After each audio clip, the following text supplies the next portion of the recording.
Olá pessoal, sejam muito bem-vindos. Nesse vídeo nós vamos tratar sobre um ponto muito importante para a engenharia, para a parte da estática, que é trabalhar o que se chama de forças no plano. Nesse vídeo nós vamos falar sobre 4 pontos fundamentais. O primeiro dele é sobre quais são as componentes de forças coplanares, ou seja, quais são as questões que envolvem as forças no eixo X e as forças que envolvem o eixo Y, as suas projeções vetoriais e escalares. Um segundo ponto, nós vamos tratar como essas forças que estão relacionadas no eixo X e no eixo Y, elas podem ser representadas de uma forma por uma resultante de forças, ou seja, que essa resultante de forças ela nos mostre somente um elemento de intensidade ou de magnitude de força. Um terceiro ponto, nós vamos tratar o que se chama de momento em relação a um ponto contido num plano, ou seja, isso aqui é o que se denomina de momento polar. E um quarto e último ponto é o que se chama de equilíbrio de uma partícula, a aplicação da segunda lei de Newton. Aqui para nós a questão da estática, então essa força, esse somatório de forças, tanto para um eixo X como para um eixo Y, ele deverá ser igual a zero, atendendo àquela lei de Newton que diz que o corpo, aquela partícula deve estar ou em repouso ou em movimento retilíneo uniforme. Então, muito bem, vamos lá, pessoal.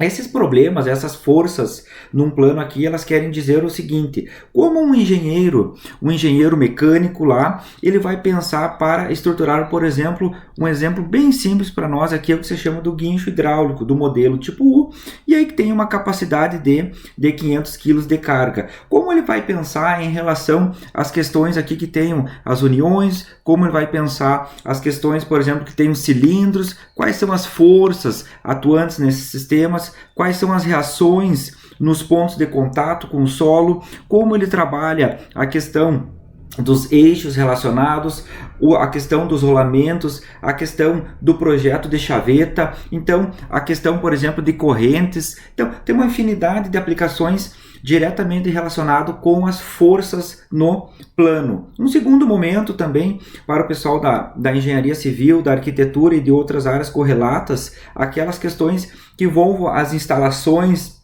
de galpão, a instalação, por exemplo, de uma torre metálica, o sistema de estaiamento aqui. Então, quais são todas essas forças que estão projetadas num plano e como elas podem ser rebatidas, como elas podem ser transformadas para questões em eixo X e as questões envolvendo o eixo Y e disso retirando a nossa força resultante. Então observem, essas aplicações são aplicações corriqueiras ao longo do curso de engenharia e depois ao longo da vida profissional. O primeiro ponto para nós observarmos aqui é a famosa aplicação do que se chama de componente escalar.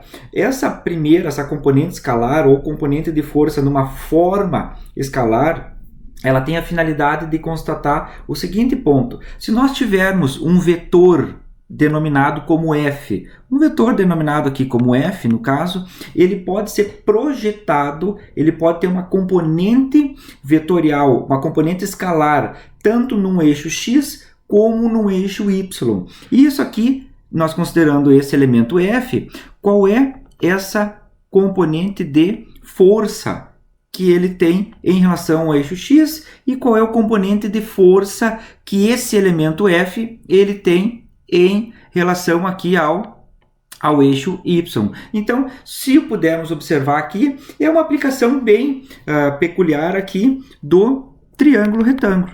Então, o triângulo retângulo. Fazendo essa observação do triângulo retângulo, nós vamos ter aqui nessa questão primeira, que é o nosso triângulo aqui, o nosso triângulo de consideração, nós vamos ter as projeções da força para o eixo X e as projeções para o eixo Y. E essa projeção via o triângulo retângulo, se nós lembrarmos das questões dos quadrantes, que um lado o eixo X é positivo, para o outro lado, para outro sentido, o eixo X é negativo, a mesma coisa aplica-se lá para o eixo Y. Então, fazendo essa recordação para os quadrantes nosso aqui, tem que as forças em x, ou a projeção da força F para o eixo x, ela é positiva para o primeiro quadrante e para o quarto quadrante. Então, o primeiro e o quarto quadrante, o eixo x, ele é positivo. Assim, pelo outro sentido, então, ele é negativo para o eixo x, ele é negativo no segundo e no terceiro quadrante. Então, aqui ele é negativo o eixo x. Então, nós observando aqui, essa força x, ela pode ser representada para o eixo x e ela pode ser representada ou projetada para o eixo y. Então, a força y aqui, a força, ela é projetada ou rebatida para o eixo y, então ela tem uma projeção para esse eixo y e ela tem componentes de projeção aqui, ou valores positivos e valores negativos. Para o primeiro e segundo quadrante, então ela tem valor positivo.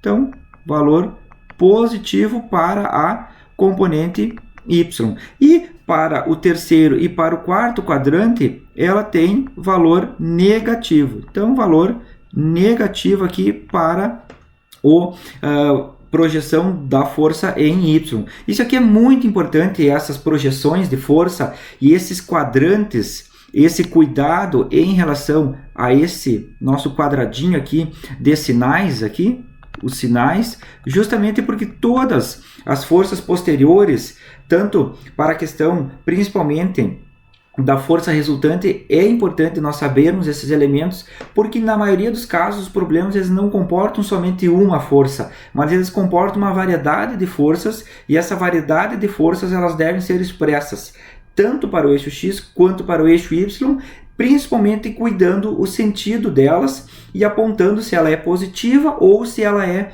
negativa. Então, esse nosso quadradinho de sinais aqui, ele vem a ser muito importante o nosso cuidado em relação a essas forças e a esses sinais de projeção. Então, essa força em x, essa intensidade ou essa resultante, aqui ela pode ser decomposta para os eixos x e para o eixo y, e essa força em x, ela tem a representação ou a expressão matemática dela, força em x é igual a força, a intensidade, vezes o cosseno do ângulo θ. Então, esse ângulo θ aqui para nós, ele pode ter uma rotação de 360 graus. Ele pode ter uma varredura angular desde 0 grau até 360 graus. É importante nós observarmos aqui essas projeções das forças nos quadrantes e lembrarmos que esses eixos aqui, eles podem comportar de 0 a 360 graus de revolução. Lembrando que nós estamos trabalhando aqui em grau, então variando de 0 a 360 graus, e lembrando também que deve-se cuidar na calculadora, que a calculadora muitas vezes ela pode estar em radianos.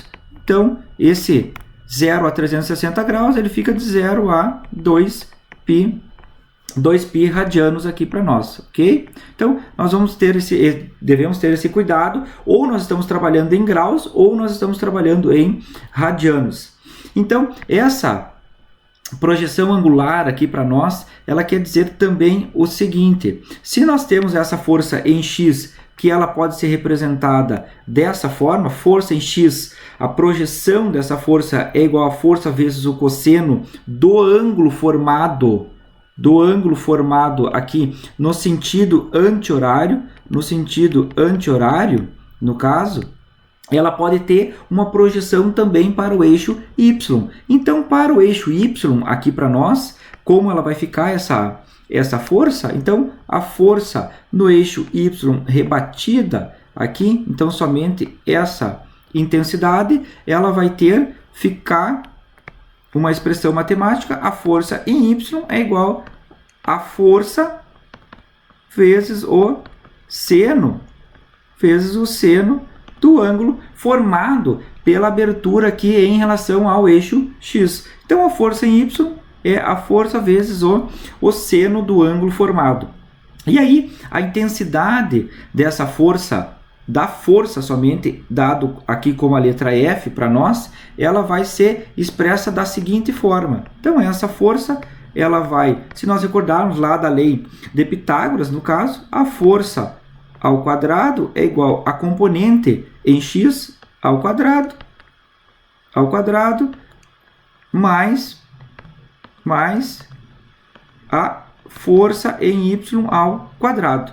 E aqui nós, objetivando retirarmos essa raiz, se nós lembrarmos esse ao quadrado, nós podemos passar para o outro lado em forma de raiz. Então, aqui para nós, o que é importante saber que quando está trabalhando na notação escalar, nós vamos ter um ângulo de atuação, tanto ele podendo ser cosseno para o eixo x, quanto podendo representar pelo seno do eixo x.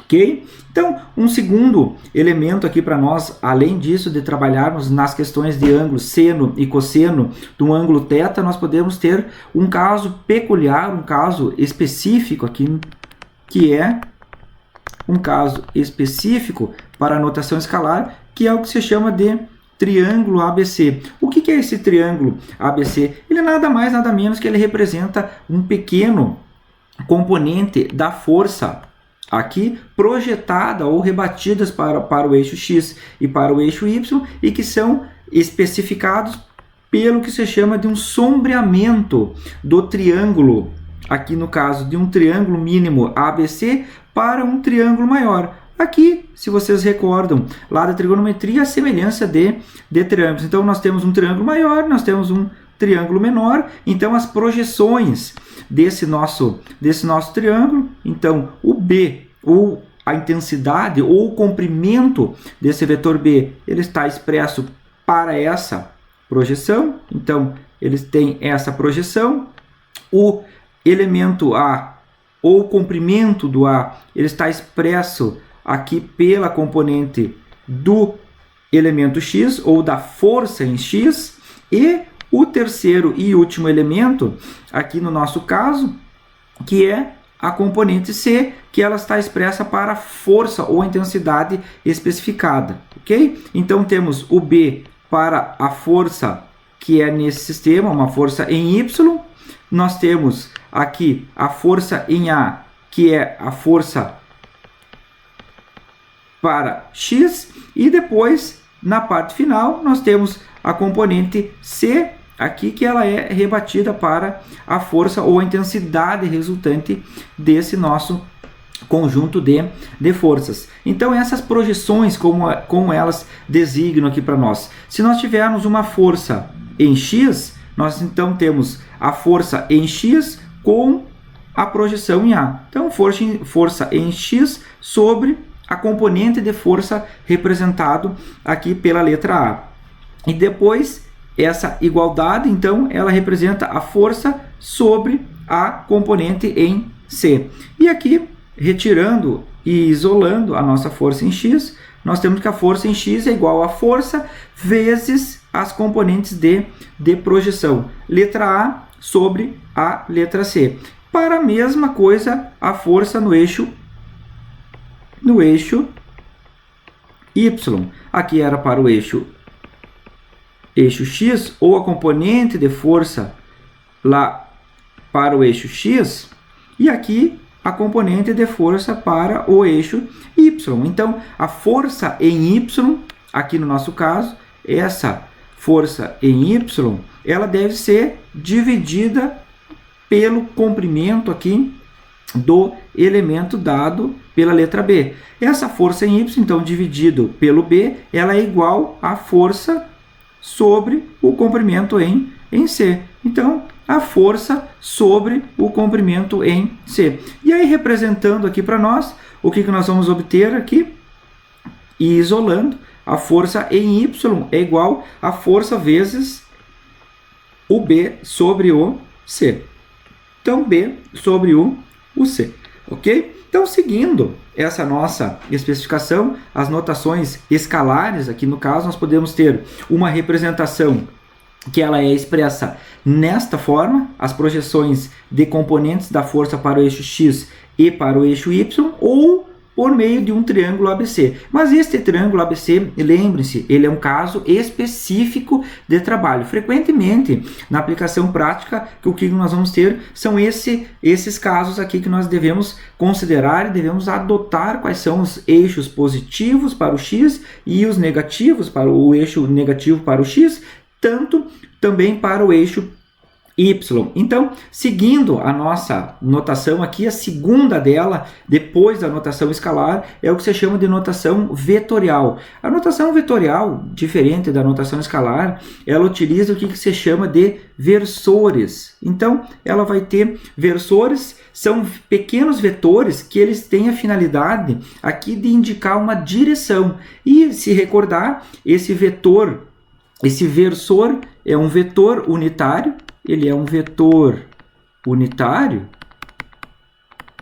Então, vetor unitário que ele tem a intensidade, o módulo ou a magnitude igual a 1. Então, esse vetor unitário I, o I aqui, ele tem um módulo igual a 1. E o J, o vetor J, ele tem o módulo igual a 1. Mas o que quer dizer para nós esse módulo? Ou por que ele é representado, o I e o J, aqui no sistema de forças planares? O I, ele é representado no eixo X justamente para colocar que a direção de todas as forças projetadas no eixo X, elas podem ser representadas por esse elemento de intensidade 1, servindo somente para colocar a direção das forças para o eixo X. A mesma coisa para o eixo Y, que é representado pelo versor de módulo igual a 1, para dizer que todas as forças que possam ser projetadas para o eixo Y, elas possam ser representadas ou direcionadas por esse vetor J, que ele tem a finalidade de expandir ou de trabalhar ou de representar todas essas forças para o eixo Y. Então, lembre-se, esse vetor, tanto o I quanto o J, ele tem a intensidade igual a 1. Nós não precisamos aqui somá-los. Então, o I não é somável com o J, ok? O I, ele pode ser somado com outros vetores I. Então, nesse caso aqui, o I e o J não podem ser, nesse e nenhum outro caso, o I ele não pode ser somado com o J, ele só pode ser somado com o I, e o J ele só pode ser somado aqui com as forças que tenham projeção para o eixo Y. E lembrem, sempre vetor unitário. Sempre vetor unitário aqui para nós fazermos essa nossa projeção. E a mesma coisa aqui lá no elemento de força escalar, para o elemento aqui de notação vetorial, nós vamos ter o quê? Que essa força ou intensidade resultante, ela pode ser expressa no eixo X como uma força em X, então uma força em X, e aí o que nós podemos fazer aqui? Só colocando um entre parênteses, no caso, e colocando um I. E é um I que se chama de I chapéu, aqui no caso, ou dessa expressão. Então, Fx, entre parênteses, I. E a força para o eixo Y, ela pode ser representada dessa forma. Força em Y, entre parênteses, e aí vem a nossa letra J. Então, J chapéu. Observe que para o X é o I e para o J para o Y é o J. Vetor com valor igual a 1 e um vetor unitário com valor igual a 1. Ele não modifica a força, ele somente serve para dizer qual é a direção que essa força tem no plano X e Y, ok? E aí, seguindo aqui para nós, como nós podemos representar essa nossa força, ou essa componente de força, nós temos que, para o eixo X, ela é a força em X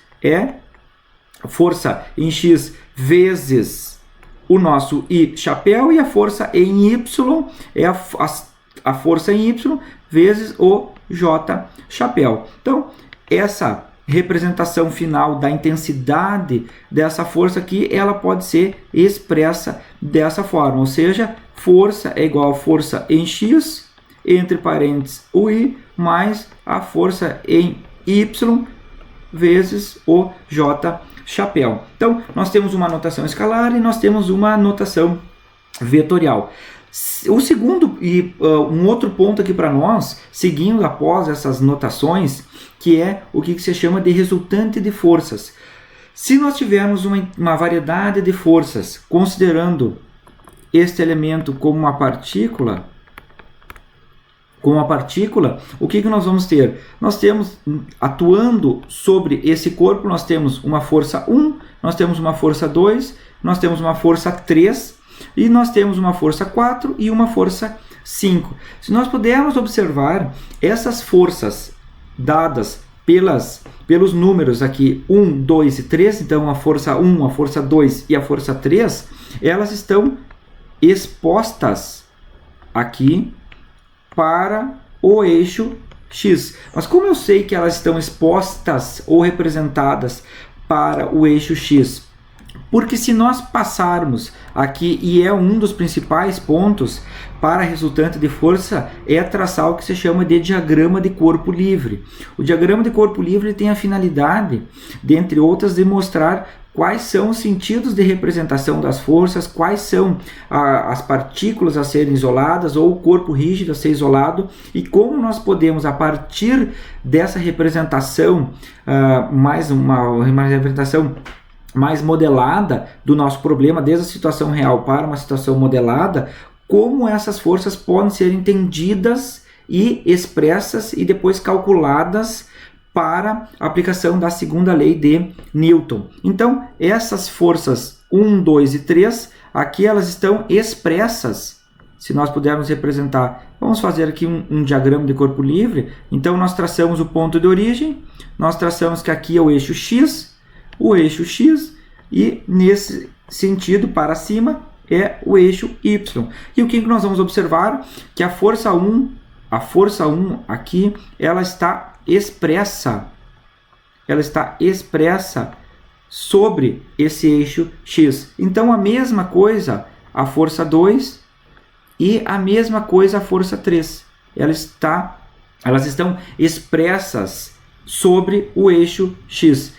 Aqui nós podemos representar ou recordar que nesse caso nós temos o princípio da transmissibilidade de força, ou seja, as forças elas não são fixas num ponto, mas elas podem ser expressas ao longo do que se chama de uma linha de ação delas, que é característica de um elemento vetorial, que é a nossa questão da força. Então, se nós tivermos as forças, essas três forças projetadas sobre o eixo X, nós vamos ter a força 4 e a força 5, aqui no caso, que elas são expressas sobre o eixo Y. Então, força 4, aqui, ela está expressa sobre o eixo Y, e a força 5, no caso, ela está expressa também sobre o eixo Y, ou seja, a sua projeção vai estar lá para o eixo Y. E como nós queremos representar agora desse sistema aqui, nós temos então 5 forças, 3 delas projetadas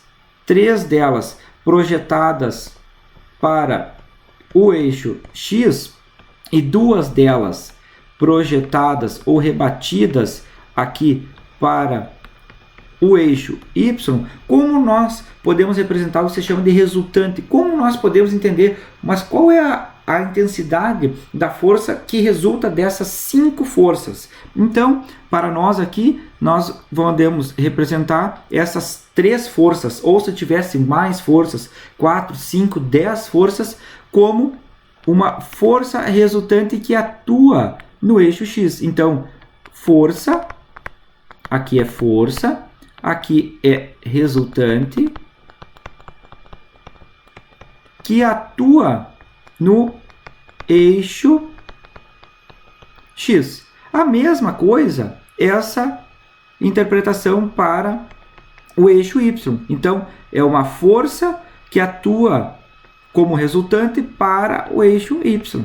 Então, para o eixo Y, é uma força que atua como resultante para o eixo Y. Resultante para o eixo Y. Então, essas representações todas aqui, nós podemos representar elas aqui no sistema de eixos coordenados, como é força no plano, então X e Y, aqui nós podemos ter todas essas forças resultantes no eixo X representadas neste ponto e todas as forças que estão expressas sobre o eixo Y para esta componente. E aí disso nós podemos representar ou recordar que nós temos o triângulo retângulo aqui no caso, e aí o que nós vamos ter? O que se chama de resultante final. Uma resultante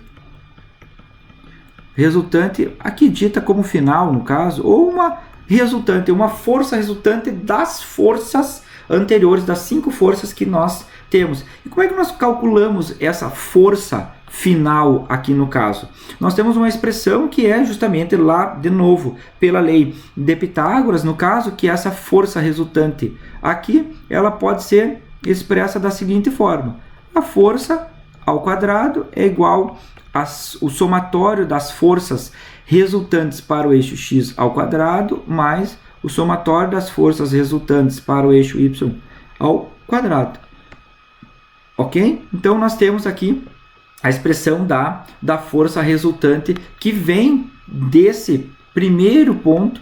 Então nós chegamos num segundo ponto e depois nós vamos para um terceiro ponto. E aí aqui a resultante ou a intensidade ou a magnitude ou o módulo da nossa força resultante aqui, ok? Então força resultante é igual a força resultante, todas elas projetadas para o eixo x e depois todas elas projetadas para o eixo y e ao quadrado. Aqui no caso, então essa ao quadrado, passando nós podemos ter o elemento de raiz. Um outro ponto também que é interessante para nós aqui é o que se denomina qual é o ângulo de direção dessa força, ou seja, qual é a direção que a força está sendo projetada em relação aos 4 quadrantes. Então, só para nós recordarmos, o primeiro quadrante, o segundo quadrante, um terceiro quadrante e um quarto quadrante.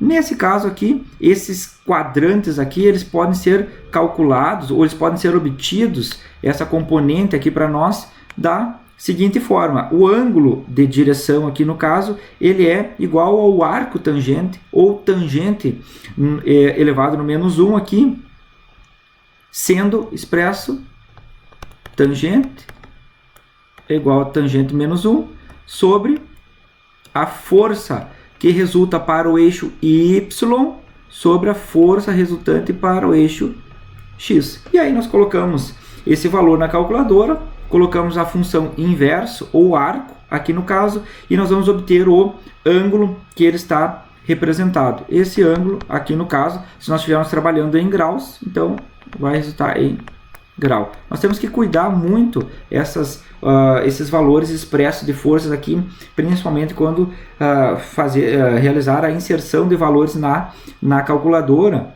para não termos surpresas de a calculadora estar em radiano e nós estarmos objetivando um valor em grau. Pode apresentar alguma confusão, ok? Então essa é a finalidade do sistema de força resultante. Só recapitulando, quando nós tivermos aqui no caso uma variedade ou um conjunto de forças, tanto para um eixo x, para um eixo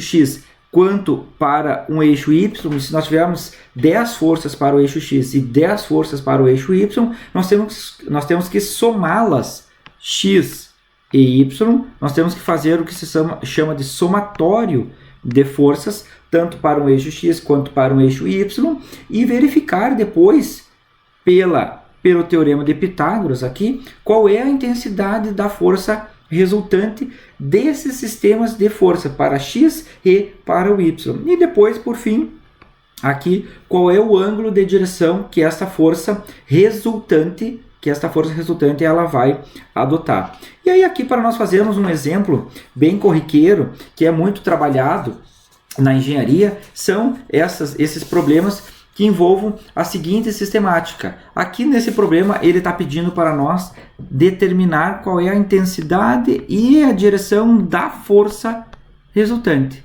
Então, qual é a intensidade e a direção da força resultante, F ou FR, aqui para nós.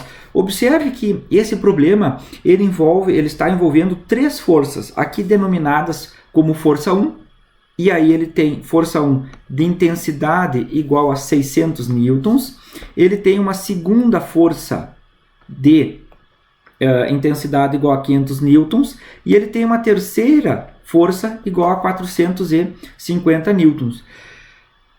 Nós devemos observar um segundo ponto. Qual é a direção da primeira força? 30 graus, o ângulo é 30 graus. Para a força 2, o ângulo aqui é 60 graus. E para a terceira força, nós não temos um ângulo, mas nós temos aqui o que se chama de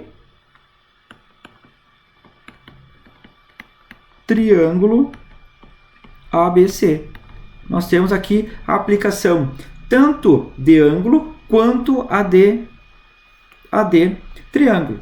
Então, nesse caso aqui, o que nós podemos observar? Que essa força, ou essa sistemática aqui de força desses elementos, nós vamos ter o que se chama de projeção ou rebatimento das forças. Tanto para a força 1, nós vamos ter que projetar ela para o eixo X, quanto para o eixo Y. A força 2, no caso, nós vamos ter que fazer a projeção dela para o eixo X e para o eixo Y. E essa força 3, nós vamos ter que avaliar essas projeções relacionadas não ao ângulo, mas relacionadas ao triângulo 3, 4 e 5. Então, a primeira questão que nós devemos fazer é o que se chama de diagrama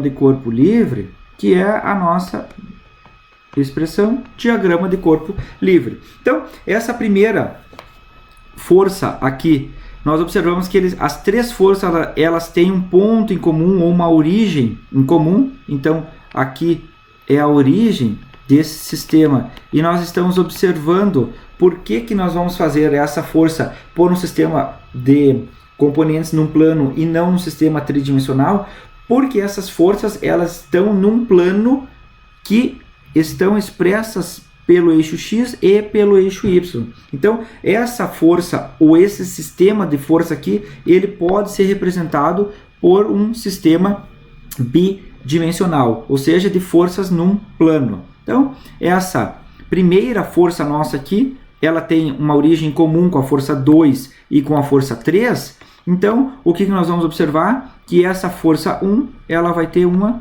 projeção aqui de força 1. Então, força 1 para o eixo X. E a mesma coisa aqui, ela para o eixo Y. Então, nós temos uma força 1 para o eixo Y. Agora, a mesma questão que é para a força 2. A força 2, ela está em qual quadrante? A força 1, ela estava num primeiro quadrante. Então, aqui, num primeiro quadrante. E isso vai ser muito importante para nós observarmos, num segundo momento, aqui, quais são os elementos positivos e negativos para essa força. A força 2, ela está num quarto quadrante. Então, ela tem, fazendo o que se chama de projeção ou rebatimento nos eixos coordenados, a força 2, aqui se nós representarmos ela tem, no caso, aqui para nós, essa força 2, então ela tem uma força 2 para o eixo X e ela tem uma força 2 para o eixo Y. Então, força 2 para o eixo Y. E depois a mesma questão, essa nossa força 3. Ela tem uma projeção aqui no caso, que é para o eixo aqui, uma força 3 para o eixo X, e depois ela tem uma, como ela está para baixo aqui no caso, ela tem uma força 3 para o eixo Y. Então, o que nós podemos observar? Que essa força 3, ela ocupa o terceiro quadrante. Então, seguindo nesse sistema, como as forças estão decompostas para o eixo X e para o eixo Y, e nós estabelecendo aqui como o problema ele já fornece que o elemento da esquerda para a direita X ele é positivo, aqui para nós ele é positivo, e aqui o eixo Y ele tem positivo para cima. Então, de baixo para cima o eixo Y é positivo, e da esquerda para a direita o eixo X ele é positivo. Então, um segundo momento agora é escrever as componentes retangulares, ok? Essas componentes retangulares aqui, como as forças já foram separadas tanto no eixo X quanto no eixo Y, nós podemos o que fazer? Somar algebricamente elas. E aí, as componentes retangulares, nós vamos abrir aqui eixo X, forças, então, forças para o eixo X. Quais são elas? A força 1 em X é igual a... Quanto era aquela força 1 no eixo X? Era 600 vezes o ângulo de 30 graus. Então, 600 vezes o cosseno de 30 graus.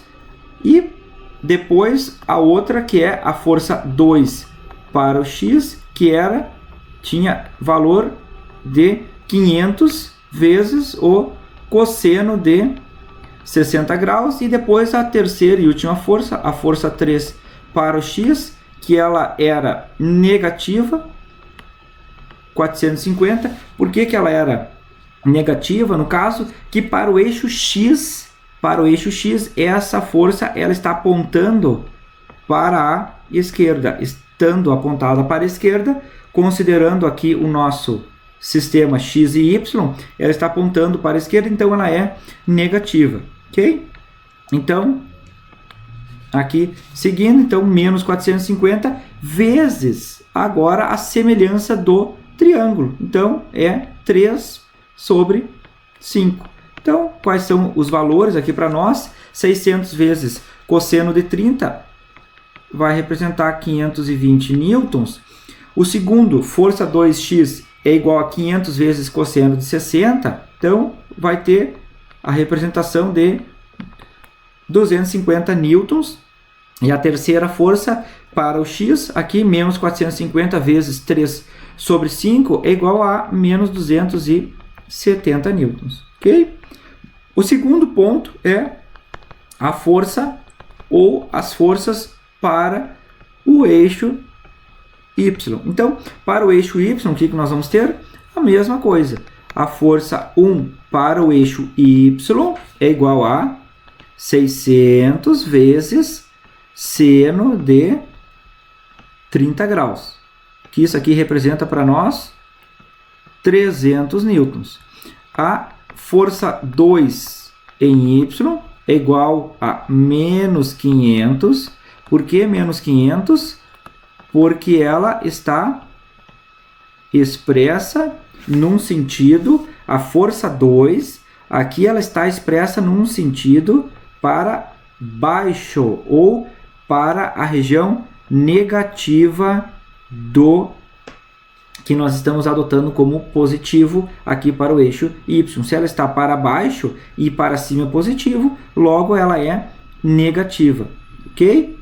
Então, seguindo, menos 500 aqui no caso, então menos 500 vezes seno de 60, menos 433 newtons. E a força 3 em Y, ela vai resultar igual menos 450 vezes, aqui para nós, a representação ou semelhança do triângulo.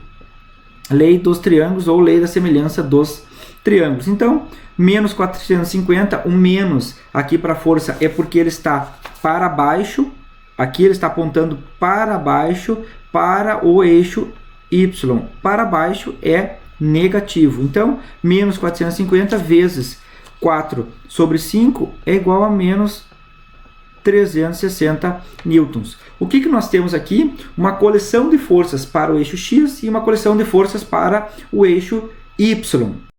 Então, seguindo, agora como nós obtemos as forças para o eixo X e as forças para o eixo Y, nós podemos, desse sistema aqui, fazer o que se chama de somar as forças para o componente X e somar as forças para o componente Y. Para que isso? Para obtermos a força resultante, que é um elemento que o problema pede. Então, obtendo aqui para nós, representando o eixo X, então, só expressando aqui o sentido positivo, nós temos que o somatório, as forças resultantes para o eixo X, elas são iguais ao somatório das forças, todas elas que atuam no eixo X. E o que nós vamos obter disso aqui?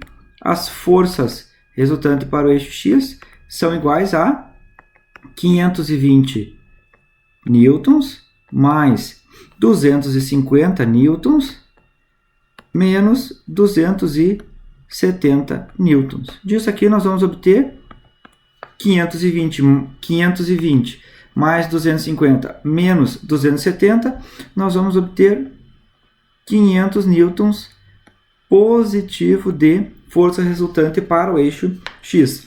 Para o eixo Y, então, para o eixo Y, a força resultante para o eixo Y, ela tem como a intensidade dela é o somatório de todas aquelas forças que atuam para o eixo Y. Então, a força resultante para o eixo Y é igual a 300 newtons mais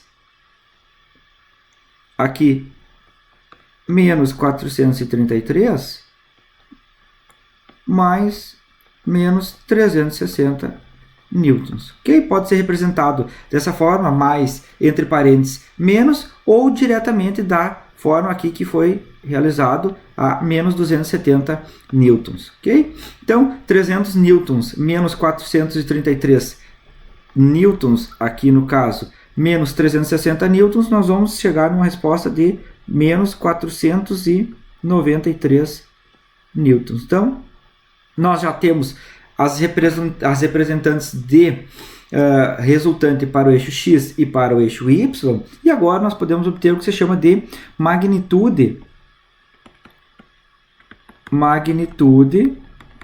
da força resultante. Desses sistemas de força. Então, a magnitude da força resultante, aqui ele vai ficar como a força que resulta desse sistema, ela vai ficar a força resultante ao quadrado.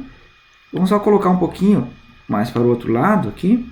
Força resultante é igual a força resultante em x ao quadrado mais a força resultante em y ao quadrado. E aí, como é o quadrado aqui, nós vamos passar para raiz. E aí, substituindo os valores, nós vamos ter a força resultante em x é 500 newtons ou 500 ao quadrado mais menos 493 ao quadrado. Entre raiz, 500 ao quadrado mais menos 493 ao quadrado, nós vamos obter uma força resultante de 702 newton. Então, a força resultante aqui no nosso caso é 702 newtons. Então, desse sistema aqui, a força que resulta é de 702 newtons. Bom, resolvido a primeira parte do problema, então a força resultante aqui 702 newtons, agora nós devemos obter a direção. Qual é o ângulo de direção que esse sistema aqui resulta para nós? Então, qual é o sistema angular ou aqui o θ que essa força resultante tem? Então, para obter essa força resultante, o que nós precisamos saber? Qual é a resultante para o y e qual é a resultante para o x. Disso, o que nós vamos ter? Que o ângulo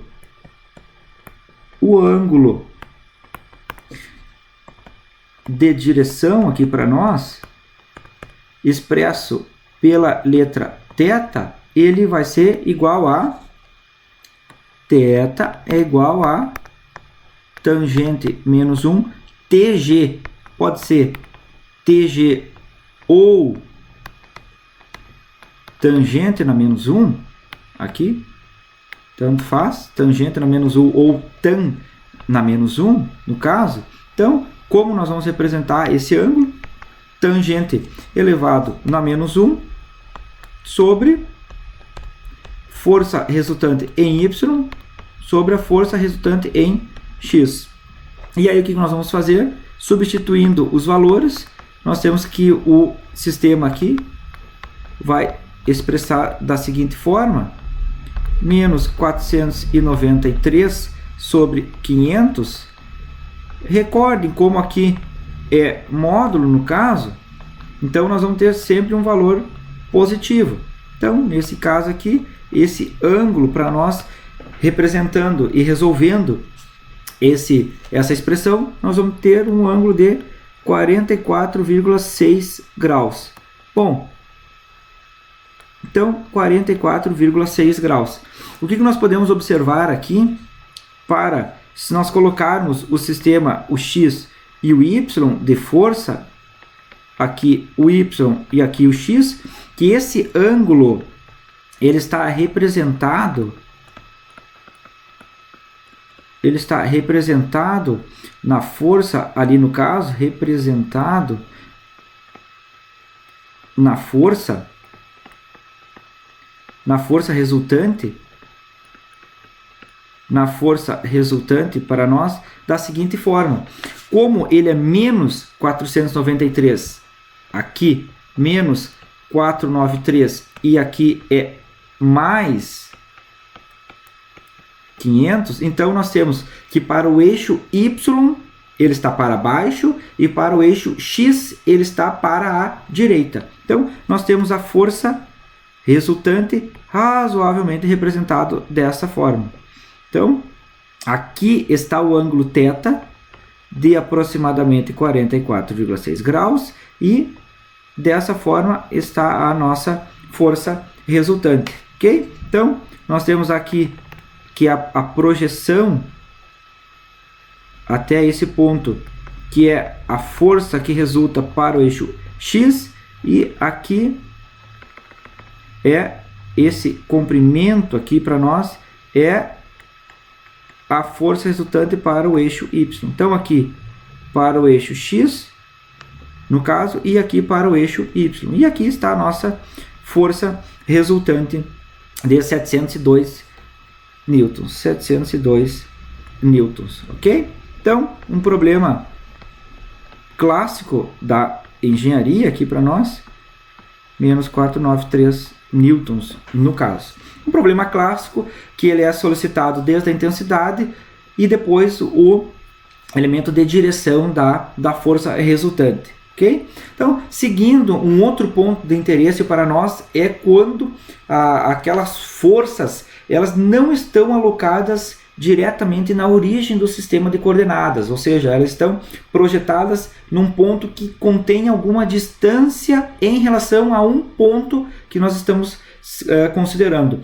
Quando nesse caso essa força ela está deslocada de um ponto de origem, nós criamos aquilo que se chama de momento ou torque. Então, esse momento ou torque, ele é aqui para nós, se nós considerarmos um exemplo bem simples, uma porta que ela tem o sistema de abertura ou de eixo ou de ponto aqui, o sistema de abertura dela, nesse elemento, e nós aplicarmos uma força no meio da porta, então nós temos uma distância aqui para a aplicação da força, pode ser uma distância, elemento aqui como D. Então, essa força aqui, ela vai produzir o que se chama de momento em relação ao ponto que nós estamos considerando para abrir a porta.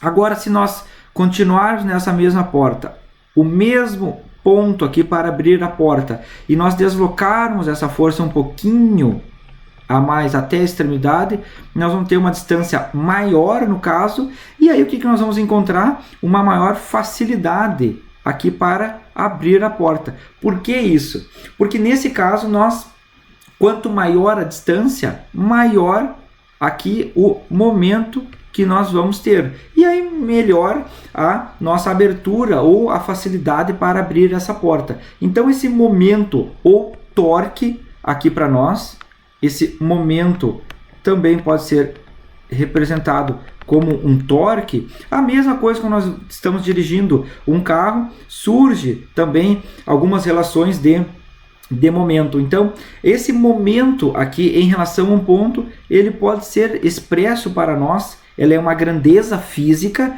que expressa a medida da tendência daquela força provocar uma rotação em torno de um ponto especificado. Então, se nós tivermos um ponto qualquer expresso num plano e nós tivermos uma força que não esteja sobre aquele ponto, nós vamos ter o que se chama de momento. Então, para ter o momento,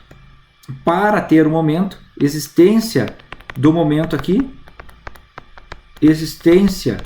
nós precisamos de dois elementos, uma força e uma distância.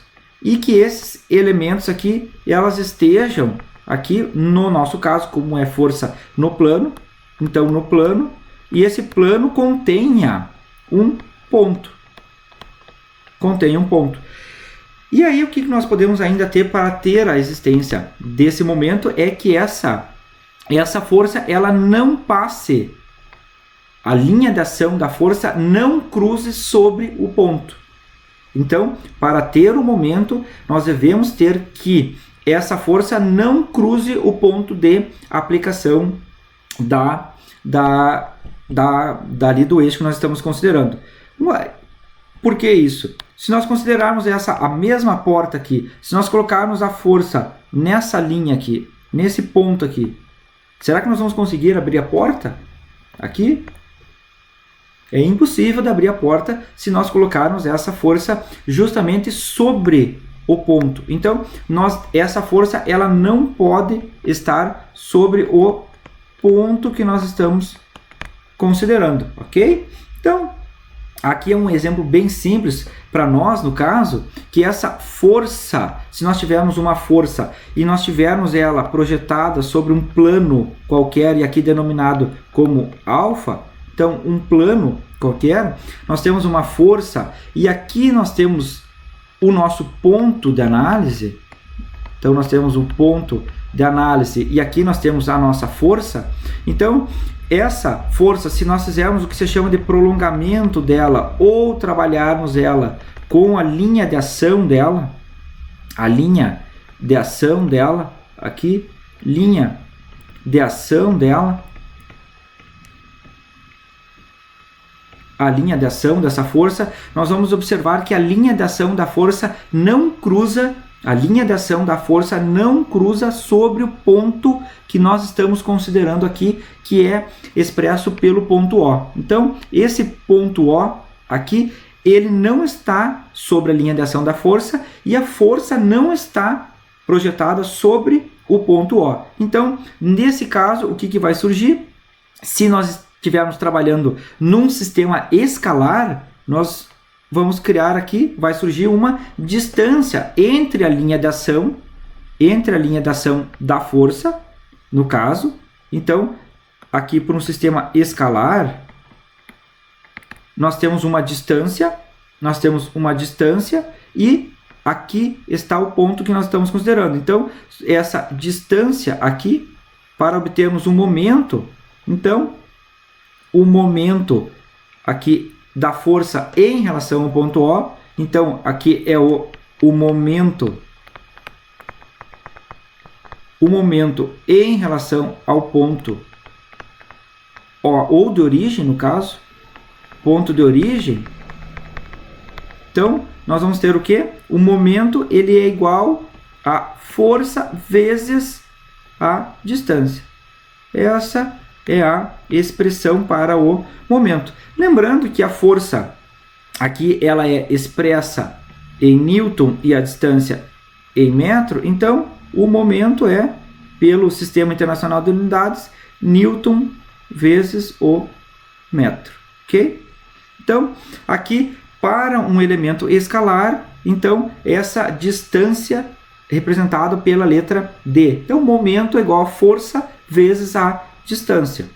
E aí, se recordem do exemplo anterior, aqui, que era lá da porta, por isso que a força não poderia ser aplicada lá naquele ponto da dobradiça. Por que isso? Porque a nossa força, nós teríamos a aplicação de uma força, mas a distância lá na dobradiça seria igual a zero, inviabilizando o elemento de momento para nós. Seria inútil, por mais que fizesse força, ali nós poderíamos até arrancar a porta, mas nós não poderíamos abrir a porta utilizando a ideia de momento ou de torque. E um segundo elemento aqui para nós é, como nós já fizemos para o elemento escalar, agora falta o elemento vetorial nosso aqui. Ou, escrevendo aqui, uma forma vetorial, no caso, como nós temos a mesma linha de ação da força, nós podemos ter o que se chama de vetor projeção. Um vetor projeção ou um vetor posição aqui. Ou um vetor distância aqui no caso. O que é esse vetor posição R aqui para nós? Ele faz a ligação de o ponto que está sendo considerado aqui a origem, até qualquer ponto da linha de ação da força. Então, esse vetor R, ele pode ser representado aqui para nós dessa forma, como está expresso no desenho. Ele pode ser representado dessa forma, ou ele pode ser representado dessa forma aqui. Ele pode ser representado de qualquer forma. R pode ser representado aqui, sempre em linha reta no caso. Então, ele pode ser representado de qualquer forma. O que é importante aqui para nós sabermos que esse vetor R, ele já deve, como nós estamos considerando aqui no caso vetorial, nós devemos saber qual é a coordenada I e a coordenada J desse elemento de linha de ação. Então, o que fica facilitado no problema é nós pegarmos pontos conhecidos que esse elemento de linha de ação da força ele cruze. Então, para utilizar esse sistema R aqui de vetor posição, nós devemos conhecer quais são as coordenadas da origem e qual é a coordenada mais fácil aqui que liga a origem ao elemento de linha de ação da força. Então, esse momento aqui para nós é igual ao vetor posição vetorial ou matriz força. Então, isso aqui é a nossa representação do elemento vetorial. Observe que existe uma leve diferença. Um é a força vezes a distância, então multiplicação simples, e o segundo vetorial é momento igual ao vetor posição vezes a força, só que esse x maiúsculo aqui para nós, ele é via uma matriz. Então, aqui é a força e aqui é o elemento de posição. Ok? Então, aqui é o momento. E a mesma coisa aqui, a unidade de momento é o Newton vezes o metro. Ok? Então, o que é importante aqui para nós sabermos? Qual é o sistema que nós vamos estar trabalhando? Se é um elemento para momento na forma escalar ou se é um momento na forma vetorial. Para um elemento, por exemplo, no escalar, tem um procedimento de resolução e para o outro, no sistema vetorial, nós temos um outro elemento de resolução. E lembrem que ambos, para o problema surgir um momento, nós precisamos ter uma distância. Ok? Então, um exemplo simples para nós resolvermos aqui é aquele que nós temos uma sistemática de força, nós temos várias forças, nós temos aqui uma força de 50 newtons, então uma força 1 de 50 newtons, nós temos uma segunda força de 60 newtons e nós temos aqui também uma força 3 de 20 newtons e depois nós temos uma quarta e última força aqui de 40 newtons. O que nós devemos fazer aqui para trabalhar nelas? Nós devemos observar cada uma das forças em separado. Então, a força 1, depois a força 2, depois a força 3 e depois a força 4. Lembre, cada uma das forças deve ser trabalhado em separado. Nós vamos optar aqui para resolver esse problema de uma forma que se chama escalar. Forma escalar. Então, o que nós devemos fazer de início aqui? Essa força 1, aqui para nós vamos fazer o que se chama de prolongamento dela. Vamos prolongar a ação dessa força. Bom, prolongamos a ação dessa força. A pergunta que vem é, esse prolongamento aqui da força, esse prolongamento aqui, ele cruzou ou não o ponto de origem que está sendo considerado? Se ele não cruzou o ponto de origem, logo surge um momento. Então, nessa força 1, o nosso momento aqui, ele está pedindo o momento resultante, a mesma coisa que a força. Então, o momento resultante no ponto O, aqui, nós vamos ter um momento resultante é igual ao somatório de todas as forças vezes a distância. Como nós estamos optando pelo sistema escalar, aqui então, o somatório dos momentos resultantes em relação ao ponto O é o somatório das todas as forças vezes a distância delas. Então, o que nós vamos ter aqui? Nós devemos adotar o que se chama a mesma coisa que nós estamos adotando uma força, que é o x para a direita positivo e o y para cima positivo. Nós criamos aqui um sistema de o sentido positivo e o sentido negativo para o elemento de momento. Então, o sentido anti-horário, o sentido de giro, quando ele é anti-horário, ele é positivo. E o sentido horário é negativo. Aqui é pro momento. A força é uma coisa e o momento é outra coisa. Não nos importa aqui qual é o sentido de força, mas importa qual é o sentido daquela coleção força-distância produzindo o momento, se ele vai estar rotando num sistema anti-horário ou num sentido horário. Então, o primeiro aqui para nós, que é essa força 1, ela vai ter o seguinte, vamos expressar o momento resultante aqui, ele vai ficar da seguinte forma. Esse momento 1 é a força 1 vezes a distância. Então, como fica o momento 1 para a força 1? Então, nós temos aqui que é 50 newtons, momento 1, 50 newtons, vezes a distância. Qual é a distância da linha de ação da força ao ponto que nós estamos considerando aqui como origem, ponto O? Essa distância, ela é sempre uma distância que se diz perpendicular em relação ao elemento. Então, se nós voltarmos aqui, essa distância aqui, ela é uma distância perpendicular. Então, aqui o que nós temos, qual é a distância perpendicular da força 1 em relação ao ponto de origem? Ela é 2 metros. Então, aqui, 50 vezes 2 metros. Então, vou apresentar melhor aqui, 50 vezes 2 metros. E aí, o que eu pergunto? Essa coleção de momento aqui, ela é positiva ou ela é negativa? Se nós fixarmos esse ponto de origem aqui e tendermos a fazer uma rotação dessa força aqui, vamos esquecer a força 2, vamos esquecer a força 3 e a 4.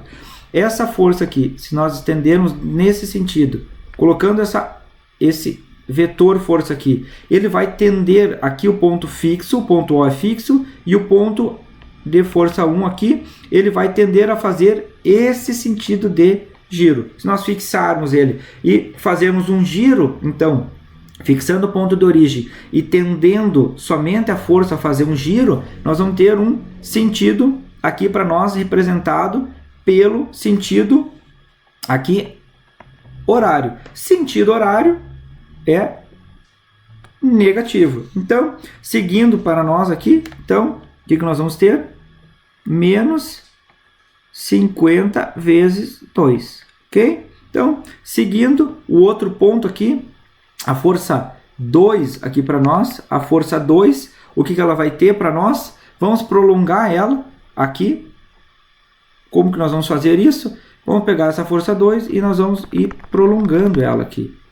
Então, para que isso? Para nós avaliarmos qual é a linha de ação dessa força e se essa linha de ação passa ou não pelo ponto de origem.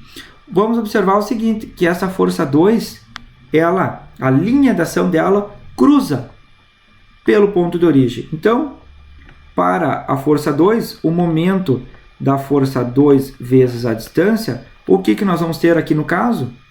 O momento da força 2, qual é a força que atua ali? 60 vezes qual é a distância da linha, a distância perpendicular da linha de ação em relação à origem? É 0. Então, 60 vezes 0. Vamos representar aqui só.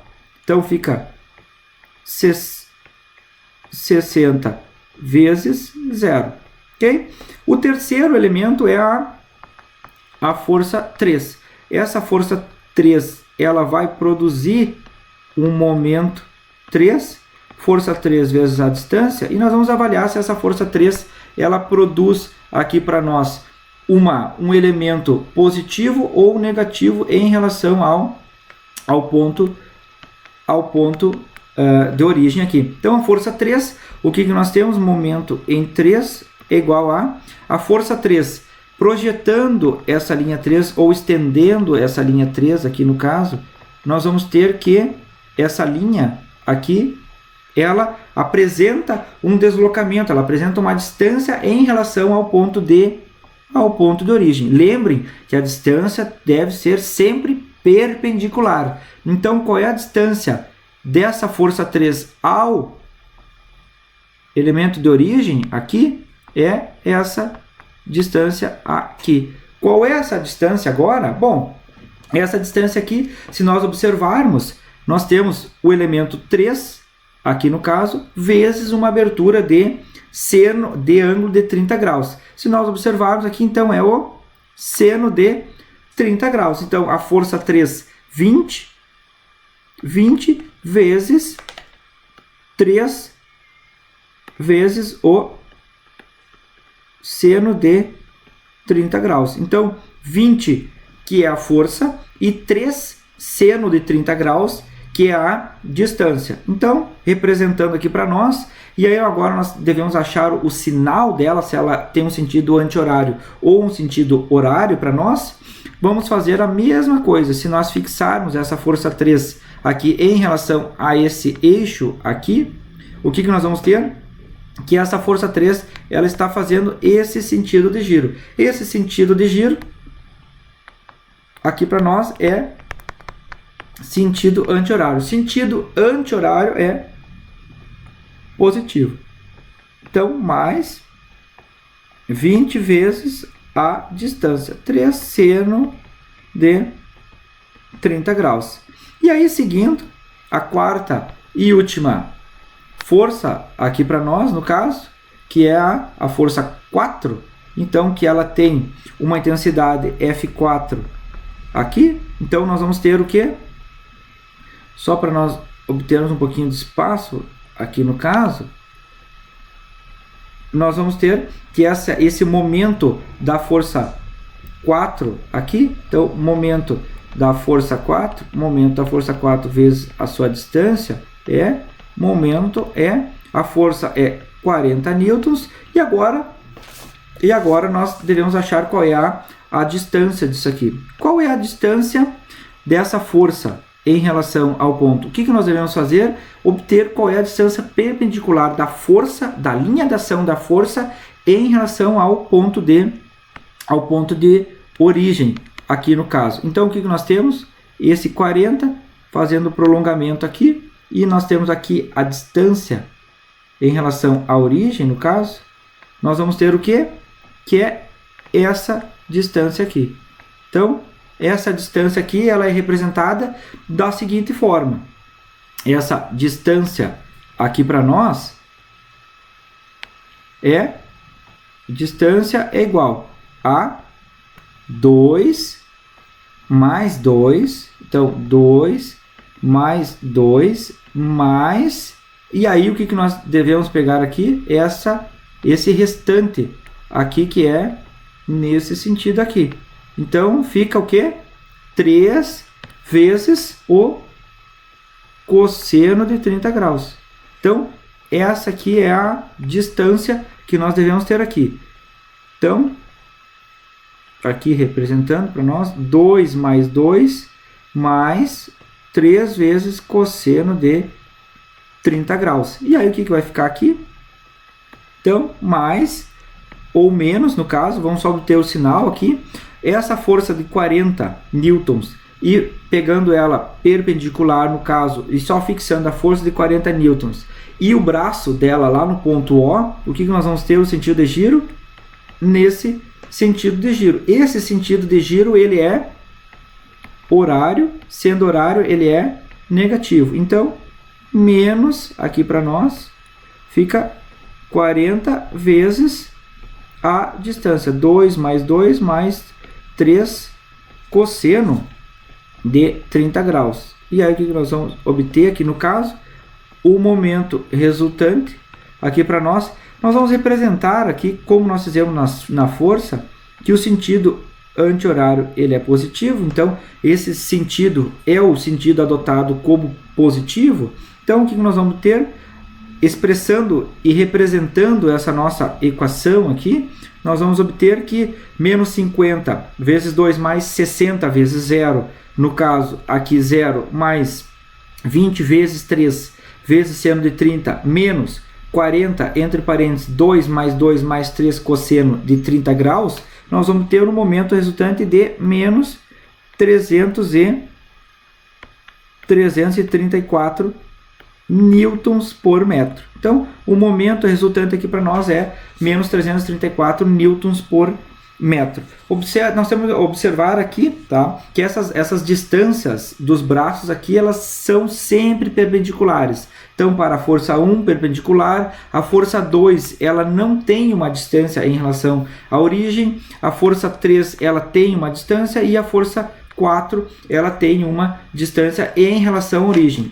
Então, distância sempre perpendicular aqui, tá? Então, nós devemos cuidar muito isso, ok, pessoal? Então, seguindo aqui, o último ponto de análise nesse bloco de vídeo, nós temos o que se chama de equilíbrio de uma partícula. As partículas, e aplicando a nossa segunda lei de Newton, aqui a segunda lei de Newton, no caso, o que diz a segunda lei de Newton aqui para nós?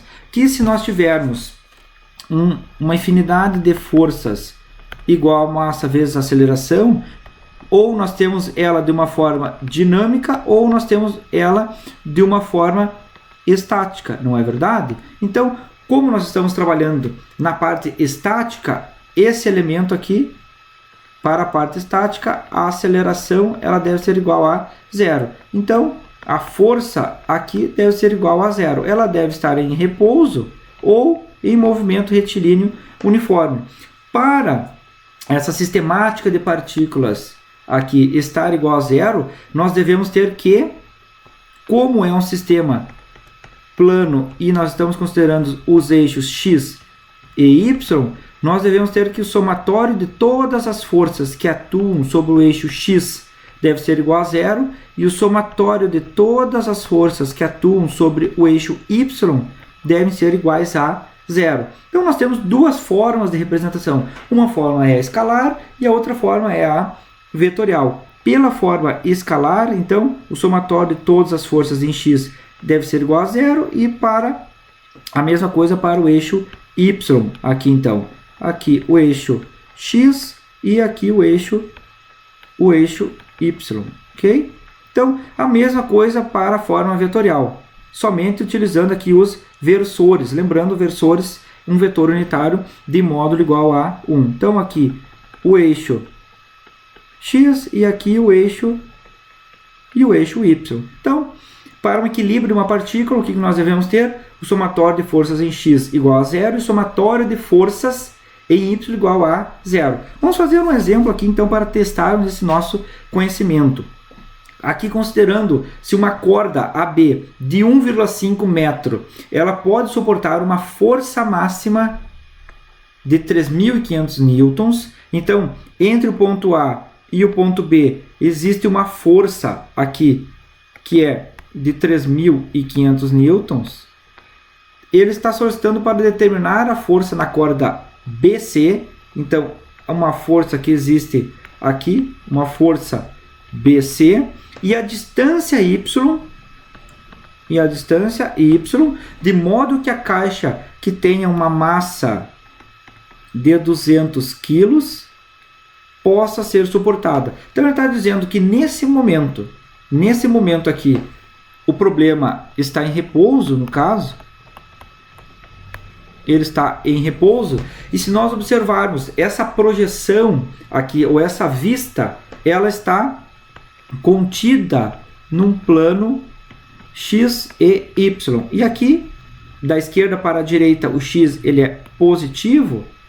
E de baixo para cima, o y é positivo. O contrário, eles são negativos. Então, tem uma corda aqui que ela tem 1,5 metro entre A e B, e ela está suportando uma força máxima de 3.500 newtons. E ela está pedindo para determinar qual é a força que atua no elemento BC nesse instante, quando tem uma caixa aqui, um caixote de 200 kg de massa atuando. Então, o que nós devemos obter aqui? Pela primeira coisa, é o que se chama de diagrama de corpo livre.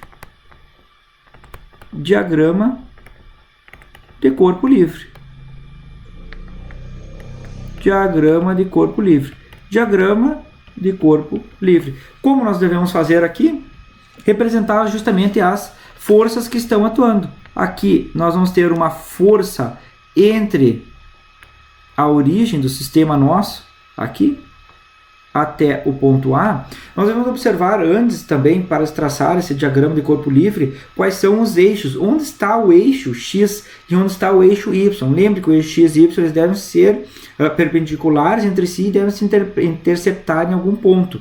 Como nessa figura nós temos três cordas, e essas três cordas elas têm um olhar em comum, ou uma origem em comum, aqui no caso, uma origem em comum, nós podemos determinar ou supor que nessa origem em comum é onde está o nosso sistema de referência, x e y. Então, aqui o y, no caso, e aqui o x. Então, o x e o y estabelecido, o próximo passo é nós determinarmos quais são as forças. Então, aqui a força que está atuando já representada, no nosso caso, nós temos uma força do B para o A, no caso, que é expressa pelo problema, era uma força máxima de 3.500 newtons.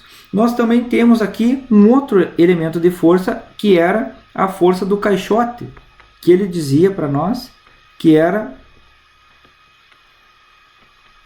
uma massa de 200 gramas vezes a aceleração do campo gravitacional. Força-peso aqui para nós. Então, esse W ele vai ficar representado aqui para nós por 1962 newtons. Então, o W, 1962 newtons. E ainda existe aqui uma força entre o ponto B e o ponto C. Então, nós temos uma força BC aqui para nós determinarmos. E aí, como é que nós vamos fazer aqui?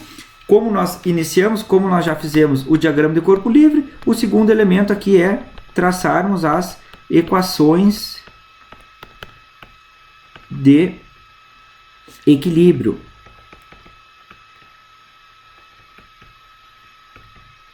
As equações de de equilíbrio. E aí, como vai ficar essa nossa equação de equilíbrio ou essas equações de equilíbrio? Nós vamos considerarmos, como nós vamos observar no problema, é mais fácil nós iniciarmos a análise pelo eixo X ou pelo eixo Y.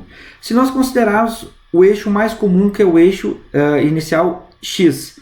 Se nós considerarmos o eixo X, o que nós vamos ter?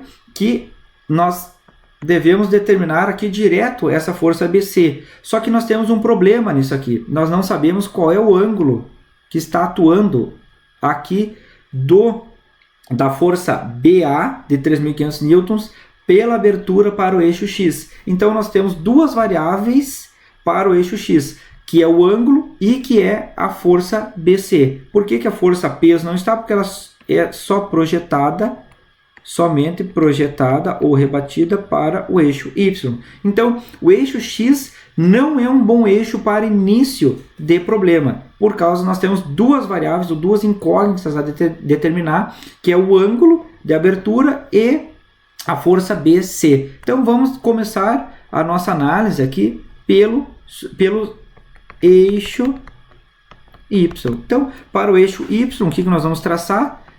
E dizendo que para cima são todas as forças positivas, então o somatório das forças no eixo Y, como é estático, eles têm que estar em repouso esse problema, o somatório das forças no eixo Y é igual a 0. Então essa nossa equação aqui, de uma forma escalar,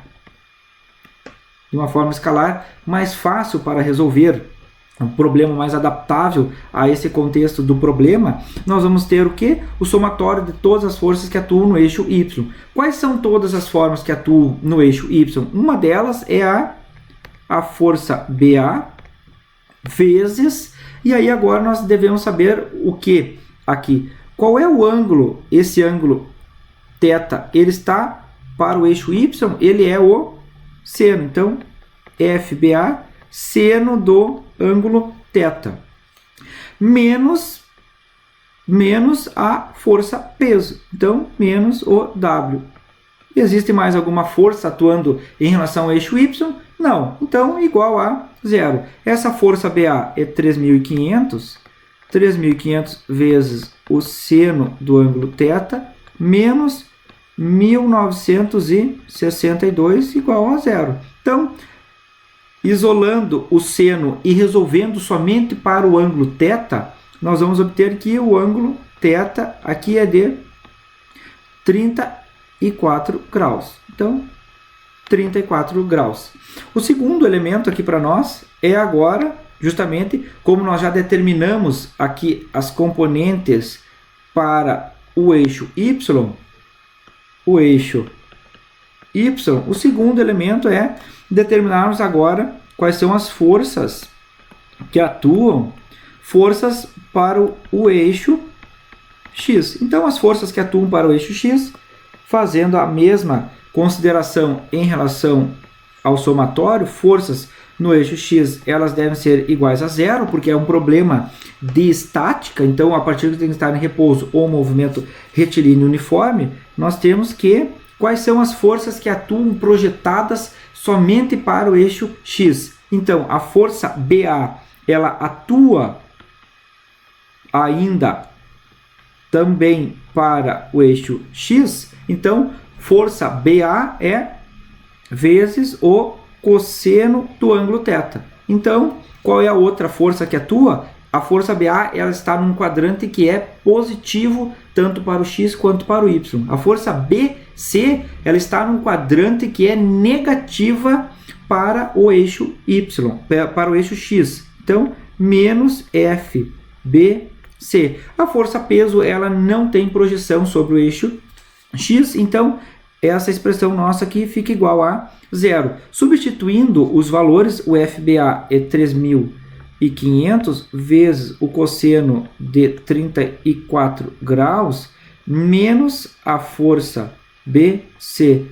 Nós vamos representar aqui igual a 0. Então, a força BC, ela vai representar para nós com uma intensidade de 2,9 kN. Ok? Então, 2.900 newtons. Então, aqui está a nossa força BC e aqui está o ângulo.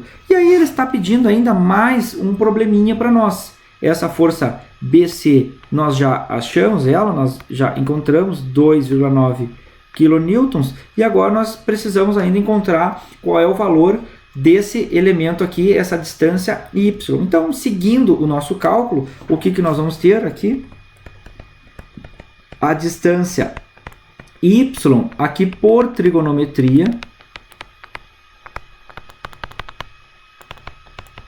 o que nós vamos ter? A distância y ela vai ser igual a 1,5 vezes o elemento que é o nosso ângulo. E aí, o que vai ser?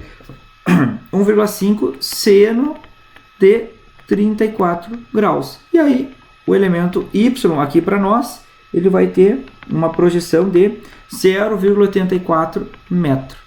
Ok? Então, o elemento aqui y, 0,84 metro.